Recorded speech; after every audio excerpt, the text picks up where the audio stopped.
মৃত্যুদণ্ডপ্রাপ্ত জামায়াত নেতা নিজামীকে কেন্দ্রীয় কারাগারে পড়ে শোনানো হলো রিভিউর পূর্ণাঙ্গ রায়। প্রাণ ভিক্ষা না চাইলে রায় যে কোনো সময় কার্যকর, জানালেন অ্যাটর্নি জেনারেল।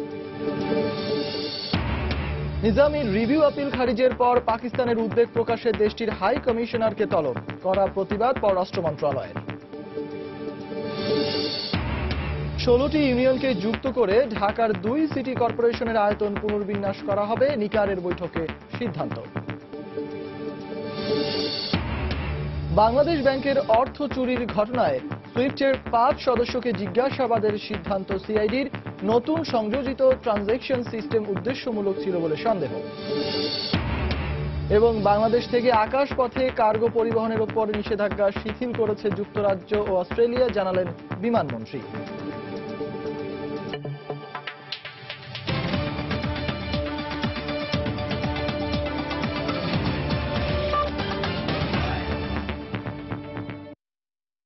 প্রবাসের সময় সঙ্গে আছি আমি সজল মিত্র রিচার্ড। মানবতা বিরোধী অপরাধের মামলায় মৃত্যুদণ্ডপ্রাপ্ত জামায়াত নেতা মতিউর রহমান নিজামীর রিভিউ খারিজের পূর্ণাঙ্গ রায় পড়ে শোনানো হয়েছে। সোমবার সন্ধ্যায় কেন্দ্রীয় কারাগারে রায় পৌঁছানোর পর তা পড়ে শোনানো হয়। এর আগে সন্ধ্যা 6:45 ট্রাইব্যুনালের রেজিস্ট্রার কার্যালয় থেকে রায়টি ঢাকা কেন্দ্রীয় কারাগার সহ সংশ্লিষ্ট দপ্তরে পাঠায়। দুপুরে বিচারপতিদের সই শেষে আল বদর নেতা নিজামীর রিভিউ খারিজের পূর্ণাঙ্গ রায় প্রকাশ করে আপিল বিভাগ। অ্যাটর্নি জেনারেল মাহবুবে আলম জানিয়েছেন, এখন প্রাণ ভিক্ষা না চাইলে যে কোনো সময় রায় কার্যকর করতে পারবে সরকার। আফজাল হোসেনের রিপোর্ট। মৃত্যুদণ্ডপ্রাপ্ত জামায়াতের আমির মতিউর রহমান নিজামীর রিভিউ আবেদন খারিজের 3 দিনের মাথায় পূর্ণাঙ্গ রায় প্রকাশ করল সুপ্রিম কোর্টের আপিল বিভাগ। সোমবার দুপুরে বিচারপতিদের স্বাক্ষর শেষে এ রায় প্রকাশিত হয়। 22 পৃষ্ঠার ওই পূর্ণাঙ্গ রায়ে আপিল বিভাগ বলেন, 71-এ মতিউর রহমান নিজামীর অপরাধ ছিল জঘন্য এবং অমানবিক, যার একমাত্র সাজা মৃত্যুদণ্ডই প্রাপ্য। অ্যাটর্নি জেনারেল মাহবুবে আলম বলেন, এখন রাষ্ট্রপতির কাছে প্রাণ ভিক্ষা চাওয়ার যৌক্তিক সময় পাবেন নিজামী, আর প্রাণ ভিক্ষা না চাইলে যে কোনো সময় রায় কার্যকর করতে পারবে সরকার। জেল কর্তৃপক্ষ তাকে জানাবেন তিনি যদি রাষ্ট্রপতির কাছে প্রাণ ভিক্ষা চান, মার্সি পিটিশন করেন, তিনি তা করতে পারেন। এবং তিনি যদি মার্সি পিটিশন না করেন বা সিদ্ধান্ত নেন না করার, সেই ক্ষেত্রে পরবর্তী কার্যক্রম চলবে। অর্থাৎ তার এই মৃত্যুদণ্ড কার্যকর করার জন্য যে প্রক্রিয়া, সেটা সম্পন্ন করার জন্য জেল কর্তৃপক্ষ। সব আনুষ্ঠানিকতা শেষে সোমবার 5:10 রায় পৌঁছায় আন্তর্জাতিক অপরাধ ট্রাইব্যুনালে। এর প্রায় 1.5 ঘন্টা পর রায়ের কপি পাঠানো হয় ঢাকা কেন্দ্রীয় কারাগার, জেলা ম্যাজিস্ট্রেট সহ সংশ্লিষ্ট দপ্তরে। সন্ধ্যা 7টায় রায় পৌঁছায় কারাগারে। রাত 8:50 নিজামীকে রায় পড়ে শোনায় কারা কর্তৃপক্ষ। আলবদর নেতা নিজামীর ফাঁসি কার্যকরের মধ্য দিয়ে পঞ্চম কোনো ব্যক্তির চূড়ান্ত রায় কার্যকর করতে যাচ্ছে সরকার। আফজাল হোসেন, সময় সংবাদ, ঢাকা। যুদ্ধাপরাধের দায়ে মৃত্যুদণ্ডপ্রাপ্ত জামায়াত নেতা মতিউর রহমান নিজামীর রিভিউ আপিল খারিজ হয়ে যাওয়ার পর পাকিস্তান সরকার উদ্বেগ প্রকাশ করায় দেশটির হাই কমিশনারকে তলব করে করা প্রতিবাদ জানিয়েছে পররাষ্ট্র মন্ত্রণালয়। পররাষ্ট্র সচিব জানান, পাকিস্তানের হাই কমিশনার সুজা আলমকে সতর্ক করে দিয়ে বলা হয়েছে এ ধরনের বক্তব্য অগ্রহণযোগ্য। শুক্রবার পাকিস্তানের পররাষ্ট্র মন্ত্রণালয়ে এক বিবৃতিতে বলা হয়, জামায়াত নেতা নিজামীর মৃত্যুদণ্ড বহাল থাকায় তারা উদ্বিগ্ন। এ বিষয়ে বিভিন্ন আন্তর্জাতিক মানবাধিকার সংস্থাগুলোর প্রতিক্রিয়াও তারা নজরে রাখছে। এছাড়া যুদ্ধাপরাধ বিষয়ে 1974 সালে করা চুক্তির প্রসঙ্গটিও তারা বিবৃতিতে উল্লেখ করে। এ পরিপ্রেক্ষিতে সোমবার বাংলাদেশের পররাষ্ট্র মন্ত্রণালয়ের পক্ষ থেকে সুজা আলমকে তলব করা হয়। এর আগেও একাধিকবার সুজা আলমকে ডেকে সতর্ক করে পররাষ্ট্র মন্ত্রণালয়। পুরো জিনিসটা করার প্রতিবাদ করেছি এবং আমাদের এই ব্যাপারে যে বক্তব্য আছে এর সাথে যে আমরা এগ্রি করি না, পাকিস্তানের যে ওয়েবসাইটে যে বক্তব্য দেওয়া আছে তার সাথে আমরা কোনোভাবে এগ্রি করি না একদম। এবং এই যে একজন যুদ্ধ অপরাধীর ব্যাপারে যেটা বার হয়েছে সেটা আমরা এগ্রি করি না, সেটা আমরা খুব স্পষ্টভাবে আমাদের যে বক্তব্য সেখানেও ধরেছি এবং আমরা যে ফর্মাল নোট দিয়েছি সেখানে আমরা সেটা তুলে ধরেছি। সন্ত্রাস দমনে বাংলাদেশ, ভারত ও যুক্তরাষ্ট্র একসাথে কাজ করবে বলে জানিয়েছেন মার্কিন রাষ্ট্রদূত মার্শা ব্লুমবার্নিকাট। সোমবার বিকেলে পররাষ্ট্র মন্ত্রণালয়ে বাংলাদেশের নিরাপত্তা নিয়ে পররাষ্ট্র সচিব শহীদুল হকের সঙ্গে বৈঠক শেষে সাংবাদিকদের ব্রিফ করেন তিনি। all of the countries with whom we সন্ত্রাস দমনে বরাবরের মতোই বাংলাদেশের পাশে থাকবে যুক্তরাষ্ট্র। সেক্ষেত্রে ভারত ও বাংলাদেশের সাথে আমরা একযোগে কাজ করব, কেননা সন্ত্রাসবাদ শুধু এক দেশের সমস্যা নয়, সারা বিশ্বেরই সমস্যা। 16টি ইউনিয়নকে যুক্ত করে ঢাকার 2 সিটি কর্পোরেশনের আয়তন পুনর্বিন্যাস করার সিদ্ধান্ত নিয়েছে সরকার। এর ফলে রাজধানীর আয়তন বেড়ে দ্বিগুণ হবে। সোমবার দুপুরে সচিবালয়ে প্রধানমন্ত্রী শেখ হাসিনার সভাপতিত্বে নিকারের বৈঠকে এ সিদ্ধান্ত হয়। এছাড়া বৈঠকে চট্টগ্রামের পটিয়ার অধীনে কর্ণফুলী থানাকে উপজেলা হিসেবে ঘোষণা করা হয়েছে। এর আগে মন্ত্রিসভার নিয়মিত বৈঠকে ক্যাডেট কলেজ আইন 2016 এর খসড়া ও সংক্রামক রোগ প্রতিরোধ নিয়ন্ত্রণ ও নির্মূল আইন নীতিগত অনুমোদন দেওয়া হয়। মেগাসিটি ঢাকা 400 বছরের পুরনো এ শহরে সময়ের সাথে পাল্লা দিয়ে বেড়েছে মানুষ, প্রয়োজনের তাগিদে নগরীর পরিধিও বেড়েছে সেই সাথে।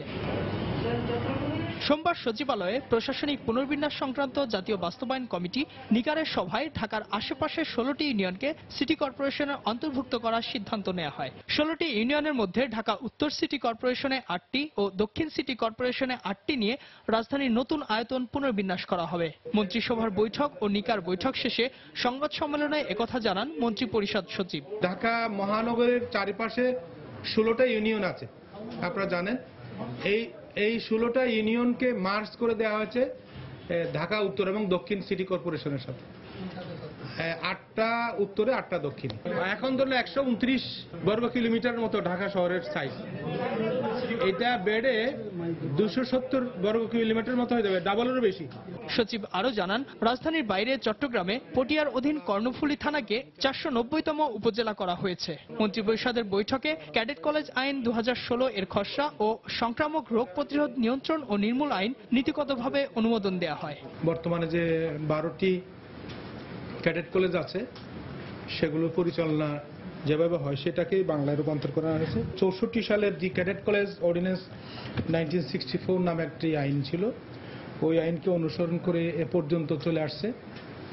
আইনটি যেহেতু পাকিস্তান আমলের এবং এর মধ্যে কিছু বিষয় ছিল যেটা তখনকার আমলের পাকিস্তান গভর্নমেন্টের রেফারেন্স রয়ে গেছে এখানে, এইসব কারণে এই আইনটাকে বাংলায় করে নিয়ে আসা হয়েছে। এদিকে রাজধানীর আয়তন বাড়ানোর সিদ্ধান্তকে স্বাগত জানিয়ে দক্ষিণের মেয়র সাইদ খোকন বলেন, নাগরিক সেবা নিশ্চিতে পরিকল্পিতভাবে কাজ করা হবে। মূল রাজধানীতে যে সমস্ত সেবা আমরা প্রদান করে থাকি সেই একই সেবা কিভাবে প্রদান করতে পারি সেগুলো নিয়ে আমাদের চিন্তা ভাবনার ডিটেলস করতে হবে। বিষয়টা খুব বড় একটা বিষয়, খুব স্মল বিষয় না। এক বাক্যেটাকে আসলে শেষ করা সম্ভব নয়। আমার সময়ের প্রয়োজন, আমার ভাবনার প্রয়োজন। আমাদেরকে বসে আলাপ আলোচনা করে পরিকল্পিতভাবে সেই এলাকাটাকে আমরা গড়ে তুলতে চাই। ইজাজ শৌমিক, সময় সংবাদ, ঢাকা। এদিকে 16টি ইউনিয়নকে সিটি কর্পোরেশনের অন্তর্ভুক্ত করার সিদ্ধান্তে এসব এলাকার বাসিন্দারা উচ্ছ্বাস প্রকাশ করেছেন। তারা আশা প্রকাশ করেছেন এর ফলে রাস্তাঘাট নির্মাণ, গ্যাস, পানির সুবিধা দেওয়া সহ অন্যান্য নাগরিক সেবা দ্রুত নিশ্চিত হবে। জোর দাবি থাকবো সিটি কর্পোরেশনের ভিতরে যেগুলো প্রয়োজনীয়, যেগুলো দরকার, জনগণের সুবিধার্থে যেগুলো প্রয়োজন, ওগুলি যাতে আমাদের দ্রুত বাস্তবায়ন করা হোক। ইউনিয়ন ভিত্তিক ছিল, এখন সিটিতে ফেলাইছে, ঠিক আছে। এখন আমাদের সমস্যা, অনেকই সমস্যা, গ্যাস নাই, পানি নাই, বিদ্যুৎ নাই, সবই সমস্যা, রাস্তাঘাটও নাই। আমরা খুবই অবহেলিত। আমাদের এইগুলাই হলে আমরা খুবই খুশি, খুবই আনন্দিত। রাস্তাঘাট, গ্যাস এই আমরা চাই। আমরা দেখ সরকার সুযোগ দেখ, আবার সরকার যা মন চায় তা করবে। প্রবাসের সময় আরো থাকছে, লক্ষ্মীপুরে শিশু শ্রমিককে পিটিয়ে হত্যার অভিযোগ, বেকারি মালিক সহ আটক 2, হত্যা করা হয়েছে শ্বাসরোধে, জানালেন চিকিৎসক।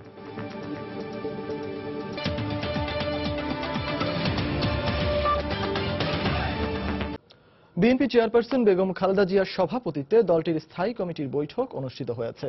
সোমবার রাত 9:15টায় রাজধানীর গুলশানে বিএনপি চেয়ারপারসনের রাজনৈতিক কার্যালয়ে বৈঠকটি শুরু হয়। বৈঠকে উপস্থিত ছিলেন বিএনপির মহাসচিব মির্জা ফখরুল ইসলাম আলমগীর সহ স্থায়ী কমিটির সদস্যরা।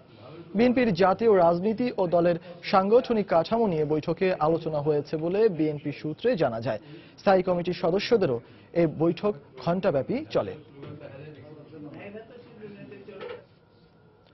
বাংলাদেশ ব্যাংকের অর্থ চুরির ঘটনায় সুইফটের 5 সদস্যকে জিজ্ঞাসাবাদ করবে পুলিশের অপরাধ তদন্ত বিভাগ সিআইডি।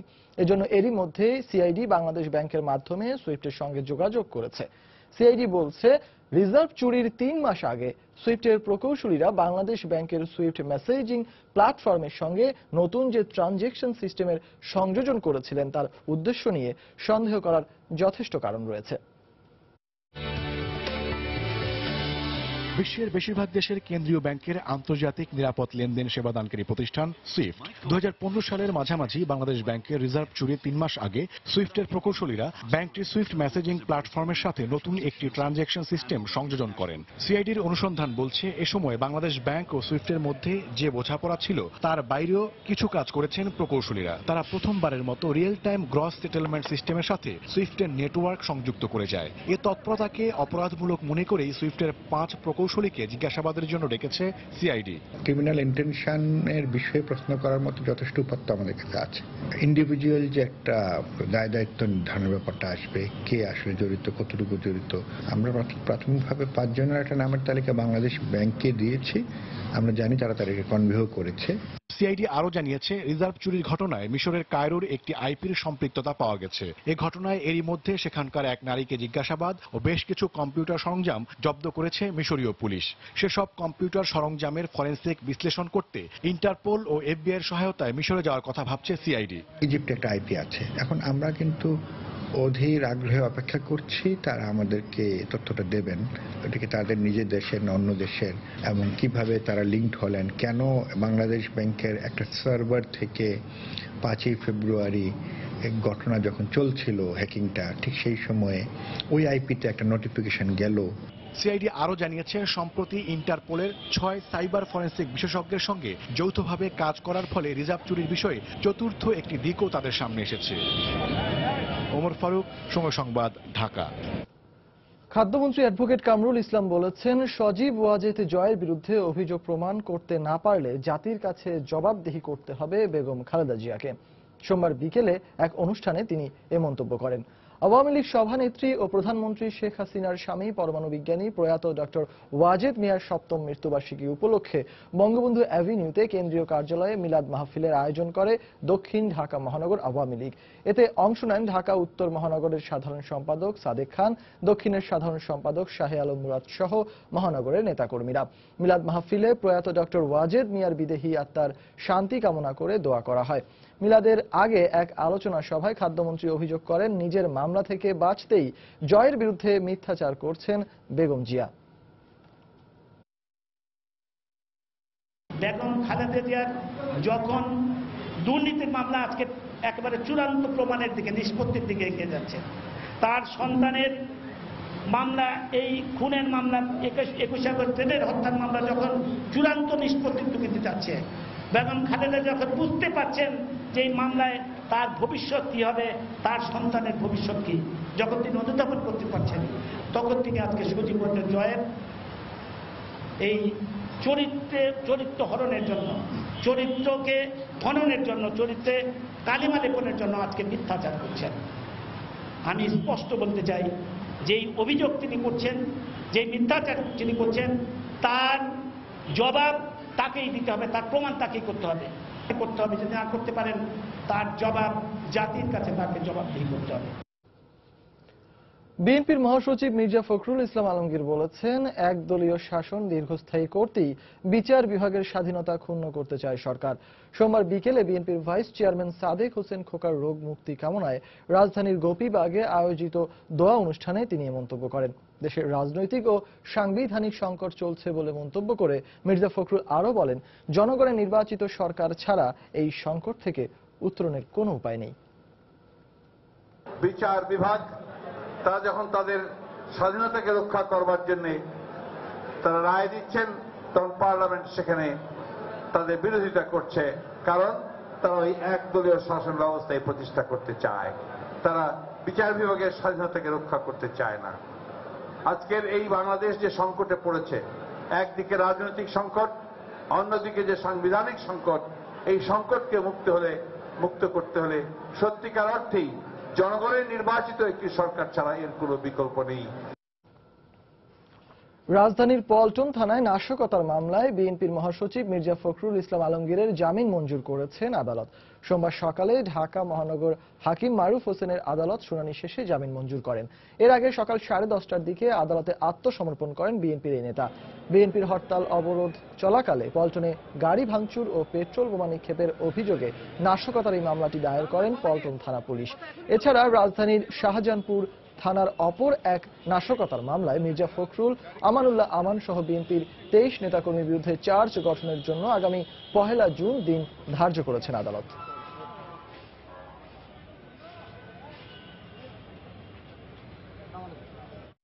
কে বা কারা একটা ককটেল নিক্ষেপ করছে, স্পেসিফিক কারো বিরুদ্ধে এলিগেশনে তিনি হাইকোর্ট থেকে জামিনে ছিলেন। যেহেতু জামিন দিয়েছিল পুলিশ রিপোর্ট পর্যন্ত, সেই কারণে আজকে তিনি সারেন্ডার করে জামিন চেয়েছেন। আদালত সন্তুষ্ট হয়ে জামিন মঞ্জুর করেছেন। আগামী 14 মে অষ্টম কাউন্সিলকে সফল করতে দলের নেতা কর্মীদের এক হয়ে কাজ করার আহ্বান জানিয়েছেন জাতীয় পার্টির চেয়ারম্যান হুসেইন মোহাম্মদ এরশাদ। সোমবার সকালে রাজধানীর গুলশানে একটি কমিউনিটি সেন্টারে কাউন্সিলের লোগো উন্মোচন অনুষ্ঠানে তিনি একথা বলেন। সম্মেলনের মাধ্যমে দলকে শক্তিশালী করে গড়ে তুলতে পারলে ক্ষমতায় যাওয়া সহজ হবে বলেও আশাবাদ ব্যক্ত করেন তিনি। এ সময় নেতা কর্মীদের পারস্পরিক সুসম্পর্ক বজায় রেখে কাজ করার আহ্বান জানান বেগম রওশন এরশাদ। পরস্পরের প্রতি পরস্পরের আদর ভালোবাসার মাধ্যমে, স্নেহের মাধ্যমে যেন আমরা কাজ করতে পারি, তাহলে কিন্তু আমরা আমাদের অভিষ্ট লক্ষ্যে আমরা পৌঁছাতে পারব। আমাদের এই সম্মেলনকে একটা জাঁকজমকপূর্ণ সার্থক সম্মেলন করতে হবে, এটা আমার আবেদন। তোমাদের মনে রাখতে হবে, এই সুযোগকে হেলায় হারানো যাবে না। তোমরা সর্বশক্তি দিয়ে আমাকে সাহায্য করবে, আমাদের সাহায্য করবে। প্রবাসের সময় আরো থাকছে, আইপিএলে দুর্দান্ত পারফর্ম করায় এবার বিগ ব্যাশে ডাক পাচ্ছেন কার্টার মাস্টার মুস্তাফিজ। দলে নিতে আগ্রহ দেখিয়েছে 6টি দল।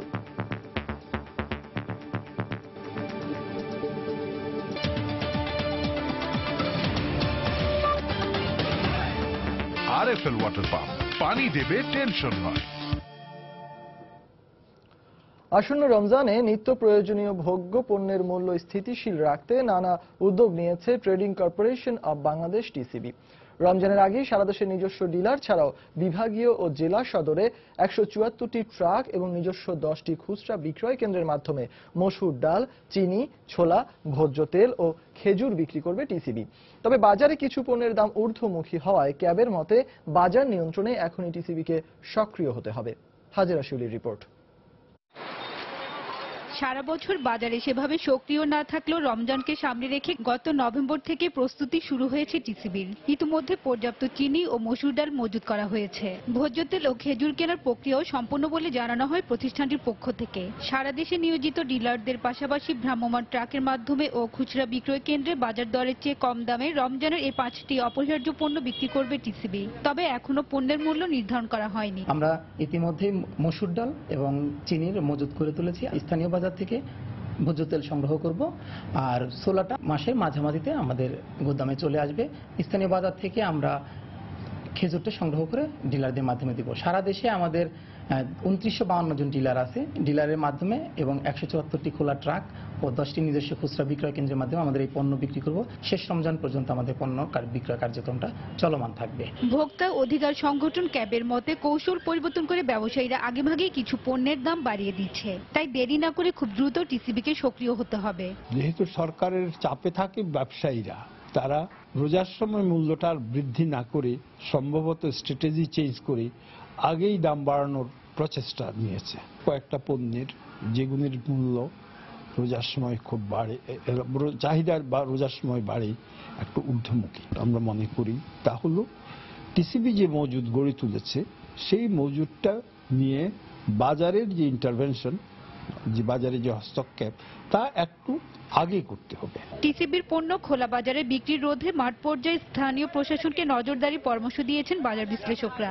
এছাড়া শুধু রমজানের আগে নয়, বাজার নিয়ন্ত্রণে টিসিবিকে সারা বছরই বাণিজ্যিক ভিত্তিতে পরিচালনার আহ্বান জানিয়েছেন সংশ্লিষ্টরা। হাজেরা শিউলি, সময় সংবাদ, ঢাকা। এবার প্রবাসের খবর। দীর্ঘ 6 বছর পর অনুষ্ঠিত ফ্রান্স আওয়ামী লীগের সম্মেলন কর্মী সমর্থকদের সংঘর্ষে পণ্ড হয়ে গেছে। রোববার বেলা 11টায় সম্মেলন শুরুর কথা থাকলেও দিনভর রুদ্ধদ্বার বৈঠক ও নানা নাটকীয়তায় তা বিকেল 5টায় শুরু হয়। সম্মেলন শুরুর 20 মিনিটের মধ্যেই সংগঠনটির কর্মী সমর্থকরা সংঘর্ষে জড়িয়ে পড়েন ও ধাওয়া পাল্টা ধাওয়ার ঘটনা ঘটে। এতে সাংগঠনিক সম্পাদক আকরাম খান, জিটিভির ফ্রান্স প্রতিনিধি নয়ন মামুন সহ অন্তত 10 জন আহত হন। পরে পুলিশের হস্তক্ষেপে পরিস্থিতি নিয়ন্ত্রণে আসে। সংঘর্ষের ঘটনায় 3 জনকে গ্রেফতার করেছে পুলিশ। ফ্রান্স আওয়ামী লীগের কয়েকজন নেতা জানান, নতুন কমিটি ঘোষণা নিয়ে কর্মীদের মধ্যে মতানৈক্য ছিল। তবে সংঘর্ষের জন্য বিএনপি জামায়াতের এজেন্টদের দায়ী করেছেন তারা। দিনভর নানা নাটকীয়তার পর রাতে ফ্রান্স আওয়ামী লীগের নতুন সভাপতি হিসেবে মহসিন উদ্দিন খান লিটন ও সাধারণ সম্পাদক দিলওয়ার হোসেন কয়েসের নাম ঘোষণা করা হয়। বিএনপি জঙ্গিবাদের পুনরুত্থানের কারখানা বলে মন্তব্য করেছেন তথ্যমন্ত্রী হাসানুল হক ইনু। সোমবার রংপুরের তারাগঞ্জে আন্তর্জাতিক কৃষ্ণ ভাবনামৃত সংঘ ইসকনের আয়োজিত এক অনুষ্ঠানে একথা বলেন তিনি। এ সময় মন্ত্রী আরো বলেন, যারা গুপ্ত হত্যা করছে তারা মানুষরূপী দানব, তাই তাদের ধ্বংস করতে হবে। যারা গুপ্ত হত্যা করছে তারা মানুষরূপী দানব, সুতরাং মানব সমাজ রক্ষা করতে হলে গুপ্ত হত্যাকারী দানবদের ধ্বংস করা ছাড়া অন্য কোনো পথ নাই। খালেদা জিয়া এবং বিএনপি হচ্ছে জঙ্গিবাদ উৎপাদন এবং পুনরুৎপাদনের কারখানা। যদি জঙ্গিবাদ মুক্ত বাংলাদেশ চান তাহলে জঙ্গিদেরও ধ্বংস করতে হবে। জঙ্গিবাদের উৎপাদনের কারখানা বিএনপি এবং খালেদা জিয়াকেও বিতাড়িত করতে হবে। বাংলাদেশ থেকে আকাশ পথে কার্গো পরিবহনের উপর নিষেধাজ্ঞা শিথিল করেছে যুক্তরাজ্য ও অস্ট্রেলিয়া। এর ফলে এখন থেকে বাংলাদেশ বিমান সহ কয়েকটি এয়ারলাইন্স শাহজালাল আন্তর্জাতিক বিমানবন্দর থেকে তৃতীয় দেশ হয়ে যুক্তরাজ্য ও অস্ট্রেলিয়ায় পণ্য পরিবহন করতে পারবে। সোমবার দুপুরে সচিবালয়ের সংবাদ সম্মেলনে বেসামরিক বিমান পরিবহন ও পর্যটন মন্ত্রী রাশেদ খান মেনন সাংবাদিকদের একথা জানান। এ সময় তিনি আরো বলেন, সরাসরি কার্গো পরিবহনের বিষয়টি ACC3 রিপোর্টের উপর নির্ভর করবে। এদিকে বাংলাদেশ থেকে অস্ট্রেলিয়ায় কার্গো পরিবহনের ক্ষেত্রে তৃতীয় দেশে পুনরায় স্ক্রিনিং করতে হবে বলেও জানান মন্ত্রী। শাহজালাল আন্তর্জাতিক বিমানবন্দরের পর চট্টগ্রামের শাহ আমানত আন্তর্জাতিক বিমানবন্দর ও সিলেট ওসমানী বিমানবন্দরেও কার্গো নিরাপত্তা নিশ্চিত করতে সার্বিক ব্যবস্থা নেওয়া হবে বলে জানান তিনি।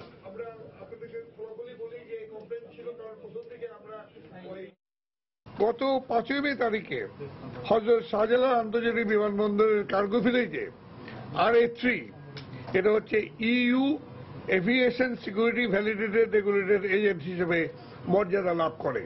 RA3 ফলে আমাদের বিমান লুফথানসা এবং ইতিহাদ এই 3টি সকল মালামাল পরিবহন করতে পারবে।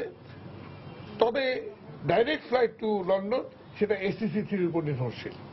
অস্ট্রেলিয়া আকাশপথে কার্গো আমদানির ক্ষেত্রে যে নিষেধাজ্ঞা আরোপ করেছিল, অস্ট্রেলিয়া সরকার তা শিথিল করেছে। এখন থেকে বাংলাদেশ থেকে কার্গো অস্ট্রেলিয়ায় যেতে পারবে। তবে এই বাংলাদেশে এইটি মধ্যবর্তী যে স্টেশন সমূহ আছে সেখানে রিস্ক্রিনিং করতে হবে। লক্ষ্মীপুরে এক বেকারি মালিকের বিরুদ্ধে শিশু শ্রমিককে পিটিয়ে হত্যার অভিযোগ উঠেছে।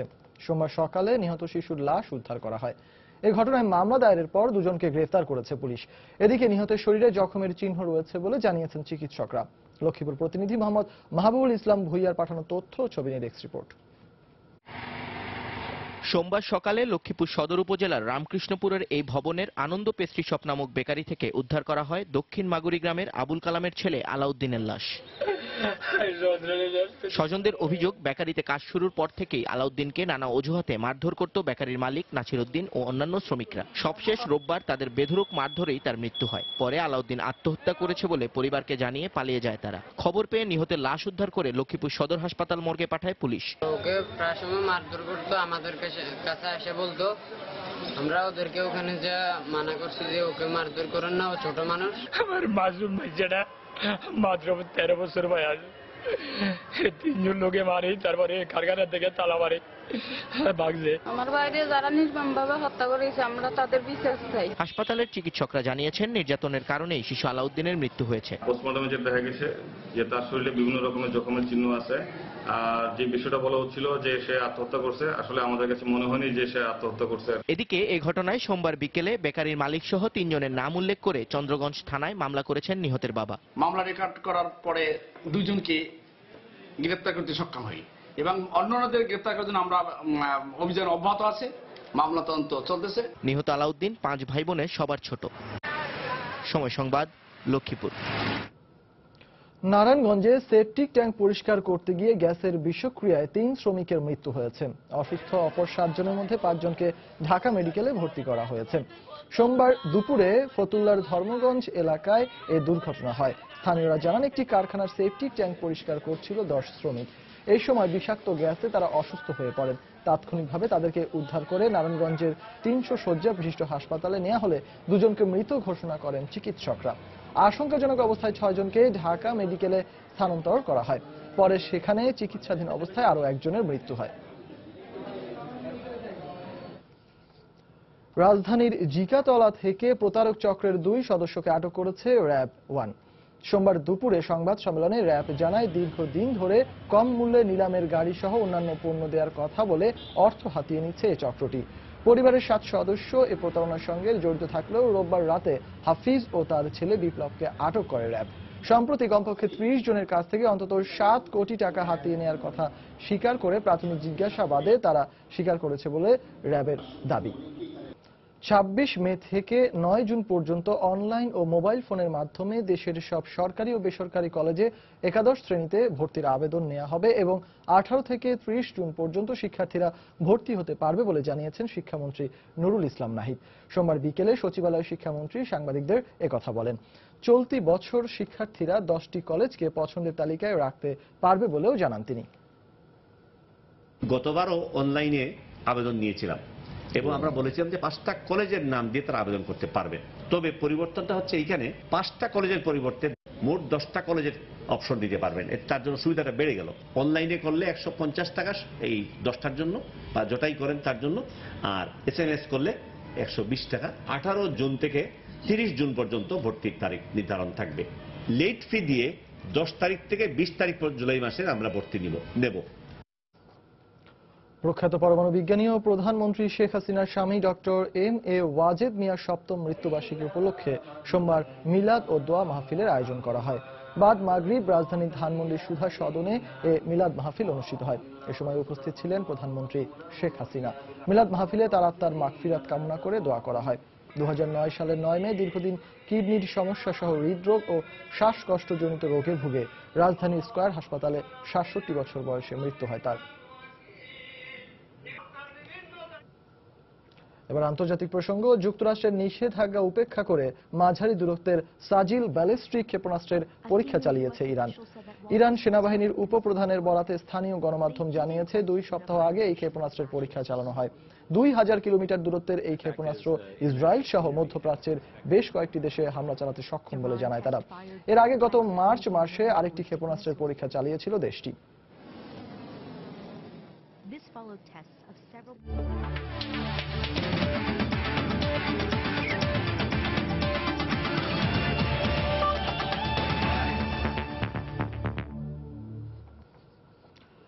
খেলার খবর। আইপিএলে দুর্দান্ত পারফর্ম করায় এবার অস্ট্রেলিয়ান ফ্রাঞ্চাইজি লিগ বিগ ব্যাশে দল পেতে যাচ্ছেন কার্টার মাস্টার মুস্তাফিজ।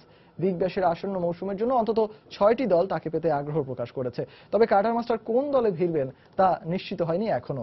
সোমবার আন্তর্জাতিক গণমাধ্যম বিষয়টি নিশ্চিত করেছে। বিগ ব্যাশের 7টি দলের মধ্যে মেলবোর্ন স্টার্স তাদের বিদেশি রেজিস্ট্রেশনের কোটা পূরণ করলেও এখনো বাকি রয়েছে 6টি দলের। মুস্তাফিজকে দলে পাওয়ার দৌড়ে সবচেয়ে এগিয়ে আছে মেলবোর্ন রেনেগেডস। তাদের বিদেশি 2 কোটায় মুস্তাফিজ ও ডোয়াইন ব্রাভোকে নিতে চান দলটির কোচ টম মুডি। এদিকে সিডনি সিক্সার্স ও ওত পেতে আছে মুস্তাফিজকে দলে টানতেন। এছাড়াও এই তালিকায় আছে সিডনি থান্ডার ও পার্থ স্কচার্সের নামও। মুস্তাফিজ বিগ ব্যাশে নাম লেখালে সাকিব আল হাসানের পর তিনি হবেন দ্বিতীয় বাংলাদেশি। আইপিএলের এবারের আসরে এখন পর্যন্ত 9 ম্যাচ খেলে 13টি উইকেট নিয়েছেন মুস্তাফিজ। এবার ঢাকা প্রিমিয়ার লিগ ক্রিকেটের খবর। ফতুল্লায় খান সাহেব ওসমান আলী স্টেডিয়ামে চলতি লিগে প্রথম হারের স্বাদ পেল প্রাইম দলের শট। 59 রানে ভিক্টোরিয়া স্পোর্টিং ক্লাবের কাছে হেরেছে ফরহাদ রেজার দল। আরেক ম্যাচে মিরপুর শেরেবাংলা জাতীয় ক্রিকেট স্টেডিয়ামে বৃষ্টি আইনে আবাহনীকে 21 রানে লিজেন্ডস অফ রূপগঞ্জ এবং বিকেএসপিতে প্রাইম ব্যাংক ক্রিকেট ক্লাবকে 7 রানে হারিয়েছে ব্রাদার্স ইউনিয়ন। ফতুল্লায় টস হেরে ব্যাটিংয়ে নেমে নাদিব চৌধুরীর ভিক্টোরিয়া স্পোর্টিং ক্লাব শুরুতে ফজলে মাহমুদকে হারালেও দলের হাল ধরেন মুমিনুল হক ও আব্দুল মজিদ। দুজনের অবিচ্ছিন্ন জুটিতে আসে 168 রান। আউট হবার আগে 104 রানের ইনিংস খেলেন মুমিনুল হক।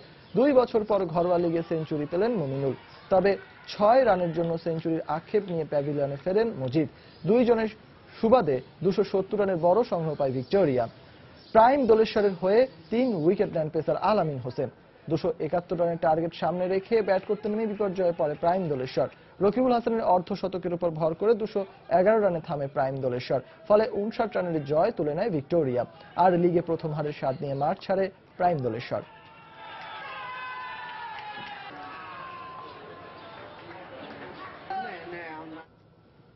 এবার হকির খবর। 8 বছর পর আবারও ক্লাব কাপ হকির শিরোপা জিতল আবাহনী লিমিটেড। মৌলানা ভাসানী হকি স্টেডিয়ামে আবাহনী 5-1 গোলে উড়িয়ে দিয়েছে 4 বারের চ্যাম্পিয়ন উষা ক্রীড়া চক্রকে। ম্যাচ সেরা হয়েছেন বিজয়ী দলের মাকসুদ আলম। 2012 ও 14 সালের পর এবারও ফাইনালের মঞ্চে উষা ক্রীড়া চক্রের মুখোমুখি হয়েছিল আবাহনী। ম্যাচের 7 মিনিটে মালয়েশিয়ান রিক্রুট ফাইজালের গোলে এগিয়ে যায় 4 বারের চ্যাম্পিয়ন উষা। ম্যাচের 16 মিনিটে আবাহনীর হয়ে সমতাসূচক গোল করে উষার হ্যাট্রিক শিরোপার স্বপ্নে প্রথম আঘাত হানেন মোহাম্মদ তসিফ আরশাদ। 27 মিনিটে গেল 2 আসরের রানার্স আপ আকাশী নীল জার্সিধারীদের 2-1 লিড এনে দেন মোহাম্মদ ইরফান। 41 মিনিটে শাকিল আব্বাসের গোলে আরও এগিয়ে যায় আবাহনী। এর 8 মিনিট পর শাফকাত রসুলের গোলে শিরোপা অনেকটাই নিশ্চিত হয়ে যায় আকাশী নীল জার্সিধারীদের। 56 মিনিটে আরশাদের দ্বিতীয় গোলে তৃতীয়বারের মতো শিরোপা জয়ের উল্লাসে মাতে আবাহনী। ম্যাচে আবাহনীর হয়ে 5টি গোলই করেছেন দলটির পাকিস্তানি খেলোয়াড়রা।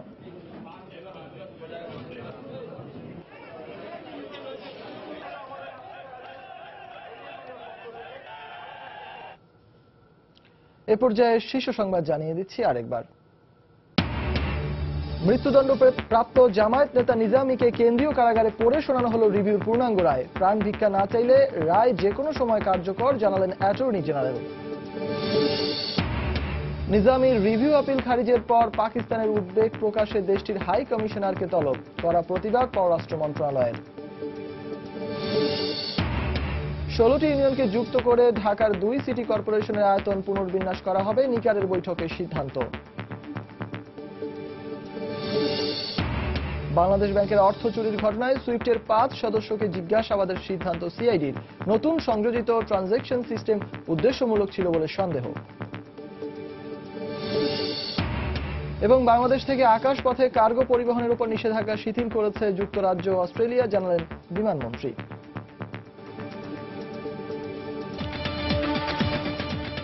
এই ছিল প্রবাসের সময়। যে কোনো খবর পেতে ভিজিট করুন সময়নিউজ.টিভি। যে কোনো বাংলালিংক, রবি ও সিডিসেল নম্বর থেকে সময় সংবাদের খবর, অনুষ্ঠান সূচি জানতে এবং যে কোনো তথ্য সময় সংবাদকে জানাতে ডায়াল করুন 16242 নম্বরে। এছাড়া এইমাত্র পাওয়া খবর আপনার মোবাইলে পেতে SMS করুন *SN লিখে পাঠিয়ে দিন 16242 নম্বরে। সঙ্গে থাকুন সময়।